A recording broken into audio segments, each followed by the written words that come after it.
Current affairs with doctor GM Chaudhary YouTube TV channel पर आपकी मेज़बान कमल हाजिर हिदमत है। आप मेरा ये program today Pakistan lawyer online और लीगल हेल्प यूट्यूब चैनल पर भी देख सकते हैं। मैं मुल्की और बैनुल-अक़वामी सियासत, मईशत और खारजा ताल्लुकात के साथ साथ आपकी दिलचस्पी के दूसरे मौज़ूआत भी पेश करती हूँ। मेरी कोशिश होती है कि मैं इन शोबों के जाने पहचाने लोगों से आपकी मुलाकात करवाऊँ। आज के हमारे मेहमान हैं जनाब डॉक्टर GM चौधरी। डॉक्टर साहब एक जामिया शख्सियत के मालिक हैं जो कि जाने पहचाने सियासी, आइनी, इक़्तिसादी, मुल्की और बैनुल-अक़वामी अमूर और नेशनल सिक्योरिटी के माहिर तज्ज़िया निगार हैं। वो एक माहिर आइन व कानून भी हैं। डॉक्टर साहब 30 से ज़्यादा किताबों के मुसन्निफ़ हैं जो कि तमाम तालीमी इदारों में पढ़ी और पढ़ाई जाती हैं। वज़ीर आज़म ने अपने एक बयान में कहा है कि मुल्क में शुगर माफिया ने कार्टेल बनाकर चीनी की कीमतें बढ़ाईं और अरबों रुपए बनाए। सवाल पैदा ये होता है कि ये कार्टेल क्या होता है? कार्टेल किस तरह मार्केट इकॉनमी को मुतासिर करता है? सरमायादाराना निज़ाम में कार्टेल को कंट्रोल करना क्यों ज़रूरी होता है? पाकिस्तान में कार्टेल को ख़त्म करना किसकी ज़िम्मेदारी है? क्या ये इदारा अपनी ज़िम्मेदारियाँ पूरी कर रहा है या नहीं कर रहा? आज हम इस मौजू के मुतल्लिक बात करेंगे। डॉक्टर साहब, सबसे पहले हमें ये बताइए कि कार्टेल होता क्या है और ये किस तरह काम करता है? बेसिकली देखें जी, ये जो वेस्टर्न सरमायाकाराना सिस्टम है जिसे हम कैपिटलिज्म भी कहते हैं या कैपिटलिस्ट सिस्टम भी कहते हैं, उसमें देखें कि चूँकि एक ओपन मार्केट होती है, उसमें एक कंपेटिटिव एनवायरनमेंट होता है, तो अगर उस कंपटीशन को कंट्रोल नहीं किया जाएगा तो then it will become unhealthy competition, यानी कि गैर सेहतमंद कंपटीशन। उसमें होता ये है कि चूँकि मार्केट में चंद लोग होते हैं जिनको मुख्तलिफ़ किस्म के जो प्रोडक्ट्स हैं उन पर अजारादारी हासिल होती है, तो अगर वो 2-4 कंपनियां या अदारे जो कि मुख्तलिफ़ किस्म की गुड्स प्रोड्यूस कर रहे हैं, अगर आपस में मिल जाएं और वो ये तय करें कि हम कीमतें अपनी मर्ज़ी के साथ बढ़ाएंगे और इसी तरह डिमांड और सप्लाई भी हम खुद कंट्रोल करेंगे, तो ऐसी सूरत हाल जो है उसको कार्टेल कहते हैं। और इसी की हमारे पास एक लॉ है जिसे कंपटीशन एक्ट 2010 कहते हैं। उसमें कार्टेल का लफ्ज़ डायरेक्टली तो इस्तेमाल नहीं हुआ, लेकिन उसमें जो डेफिनेशन दी गई है दैट्स अ डोमिनेंट पोजीशन।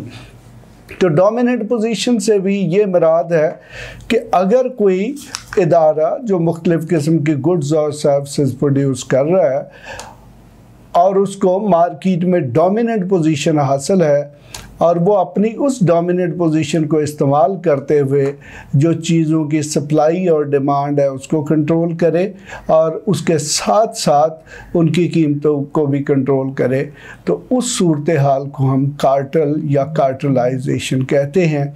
ये सरमायादाराना जो सिस्टम है उसमें ये जो कार्टेलाइजेशन है ये एक बिल्कुल आम सी बात है, अनलेस के इसको सख्त किस्म के जो रेगुलेटरी कवानीन है उनके ज़रिए कंट्रोल ना किया जाए। डॉक्टर साहब, पाकिस्तान में कार्टेल या डोमिनेंट पोजीशन इसको कंट्रोल करना किस इदारे की जिम्मेदारी है? अभी मैंने आपको बताया भी है कि हमारे पास पहले इसके मतलब कोई लॉ नहीं था, लेकिन 2010 में कंपटीशन एक्ट 2010 बनाया गया, पार्लियामेंट ने उसको पास किया और उसका मकसद ही ये था कि मुल्क में जो हेल्दी कंपटीशन है उसका एनवायरनमेंट जो है वो फराहम किया जाए और उसके साथ साथ कार्टेलाइजेशन या मोनोपोलाइजेशन है उसको भी कंट्रोल किया जाए।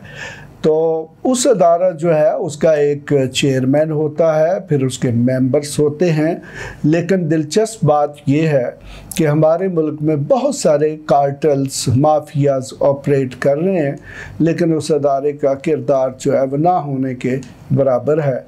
और उसकी वजूहात में एक वो वजह भी है कि जब आप किसी इदारे में मेरिट पर और कॉम्पिटेंस के बेस पर तकर्रियाँ नहीं करेंगे, अपने पसंदीदा अफराद को या फिर अपने ऐसे लोगों को आप तैनात करेंगे जो कि कॉम्पिटेंट ना हों, तो यकीनन वो इस किस्म का अहम जो रेगुलेटरी अदारा है उसको सही तरीके से नहीं चला सकते।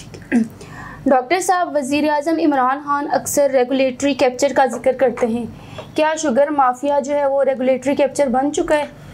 जी, आपने ये बिल्कुल रेलेवेंट सवाल किया है कि रेगुलेटरी कैप्चर एक ऐसी सूरत हाल होती है कि जिसमें रेगुलेटर और जो मुतल्लिका लोग हैं जो कि बेनिफिशरीज होते हैं वो आपस में मिल जाते हैं और रेगुलेटर जो है वो अपना रोल जो है वो प्रॉपर तरीके से परफॉर्म नहीं करता, बल्कि वो उन लोगों की ख्वाहिशात के मुताबिक काम करता है।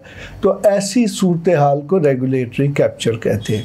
तो यकीनन जैसा कि आपने बताया है कि हमारे यहाँ शुगर का बहरान जो है गुज़श्ता कई सालों से चल रहा है, लेकिन अगर आप तफसील से देखें तो हर साल और ख़ास तौर पर जब मुसलमानों का मुतबरक महीना रमज़ान आता है तो ये कार्टेल फुल एक्शन में होता है और शुगर जो है या बाकी मुख्तलिफ़ किस्म के जो प्रोडक्ट जो इनके कंट्रोल में हैं उनकी कीमतें बहुत ज़्यादा बढ़ाता है और इस तरीके से ये अरबों रुपया नाजायज़ मुनाफा कमाते हैं। तो यकीनन इस वक्त मेरे ख्याल के मुताबिक तो रेगुलेटरी कैप्चर हो चुका है कि अगर जो कंपटीशन कमीशन है वो ये जो शुगर माफिया है इसकी एक्टिविटीज़ या फिर दूसरे मुख्तलिफ़ किस्म के माफिया जो मार्केट में मुख्तलिफ़ किस्म की सप्लाईज़ फ्राहम करते हैं उनको मन माने रेट लगाने की अगर इजाज़त देता है तो फिर यकीनन रेगुलेटरी कैप्चर है। तो मेरे ख्याल में ख़ास तौर पर चीनी के हवाले से अब गुज़श्ता 6 माह से गवर्नमेंट मुसलसल जो है वो इस चीज़ पर फोकस किए हुए है कि उसने चीनी की कीमतें नहीं बढ़ने देनी। तो लेकिन इसके बावजूद चीनी की कीमतें दिन ब दिन बढ़ रही हैं और इस वक्त चीनी तकरीबन 115 रुपए किलो तक जा पहुंची है। जबकि इसमें दिलचस्प बात यह है कि चीनी जो है वो मैक्सिमम 3 से 4 माह का सीज़न होता है, क्रशिंग सीज़न जिसमें प्रोड्यूस होती है और उसे बनाकर स्टोर कर लिया जाता है। तो इसका मतलब ये हुआ कि चीनी की कास्ट जो है वो तो तय हो जाती है उन 4 महीनों में।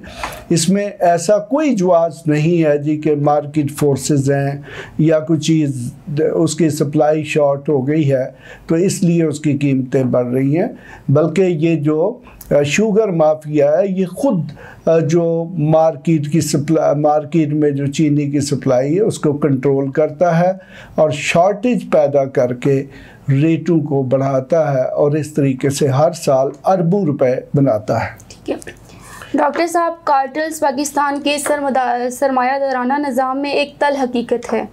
क्या कार्टेल को अवाम को लूटने की इजाज़त दी जा सकती है?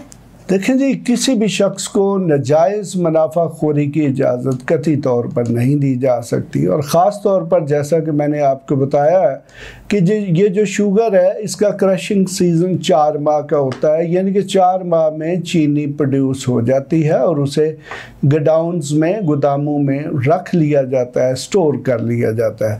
मकसद ये है कि ऐसा नहीं है जी कि आज रेट कुछ है और कल कुछ है, अब तो वो गोदामों में पड़ी हुई है। अगर उसकी प्रॉपर सप्लाई मार्केट में रहेगी तो यकीनन उसके रेट नहीं बढ़ेंगे, लेकिन ये जो शुगर माफिया है वो उसकी सप्लाई को कंट्रोल करते हैं और हर रोज़ मार्केट में 1 रुपया 2 रुपए का इजाफा करते हैं जी कि आज चीनी की शार्टेज हो गई है और इस तरीके से वो अरबों रुपए कमाते हैं। और इसमें that's not a small fraction, चीनी जो है वो लाखों टन इस्तेमाल होती है और अगर आप 1 किलो उनकी जो प्रोडक्शन है उस पर एवरेज इंक्रीज़ को आप लगाते हैं कि उसमें 25-26 रुपए जो है वो at the end of season उन्होंने इंक्रीज़ की है, तो ये अमाउंट जो है वो अरबों रुपए में चली जाती है और ये बग़ैर किसी फर्दर इन्वेस्टमेंट के होती है जो कि नहीं होनी चाहिए। और इसकी वजह सिर्फ एक ही है कि हमारे यहाँ जो रेगुलेटरी इदारे हैं वो प्रॉपर काम नहीं कर रहे। उसके अलावा हमारे पास जो कोड ऑफ क्रिमिनल प्रोसीजर है उसके तहत प्राइस मैजिस्ट्रेट मुकर्रर किए जाते हैं और वो प्राइस मैजिस्ट्रेट जो है उनकी ये ड्यूटी होती है वो ज़ख़ीरा अंदोज़ी को चेक करें और मार्केट में प्राइसेस यानी कि कीमतों को कंट्रोल करें, और वो भी मुकम्मल तौर पर फेल है। और उसकी बुनियादी वजह एक ही है, वो है रेगुलेटरी कैप्चर, यानी कि जो रेगुलेटर हैं चाहे वो प्राइस कंट्रोल मैजिस्ट्रेट हैं या वो कंपटीशन कमीशन है या बाकी मुख्तलिफ़ किस्म के अदारे हैं, वो सारे के सारे शुगर माफिया के साथ मिलकर शुगर माफिया को पैसा बनाने की इजाज़त देते हैं और फिर यकीनन वो उनसे जायज़ और नाजायज़ मफादात रिश्वत की सूरत में या दूसरी सूरतों में हासिल करते हैं। आज का प्रोग्राम यहीं पर ख़त्म करते हैं। मज़ीद दिलचस्प प्रोग्राम देखने के लिए हमारे चैनल को फ़ौरन सब्सक्राइब करें और बेल आइकन ज़रूर दबाएं ताकि आपको आने वाले हर नए प्रोग्रामों के अलर्ट मिलते रहें। अगर आप हमसे कोई सवाल पूछना चाहते हैं तो आप हमारे दिए गए व्हाट्सएप नंबर पर अपना तहरीरी या वॉइस मैसेज भेज सकते हैं। आप कमेंट्स की सूरत में भी अपने राय का इजहार कर सकते हैं। अगर आप इस गुफ्तगू को मुफीद समझते हैं तो इसको अपने रिश्तेदारों, दोस्तों और जानने वालों में ज़रूर शेयर करें ताकि वो भी फ़ायदा उठा सकें। अब आपकी कमल आपसे इजाज़त चाहती है। खुदा हाफिज़।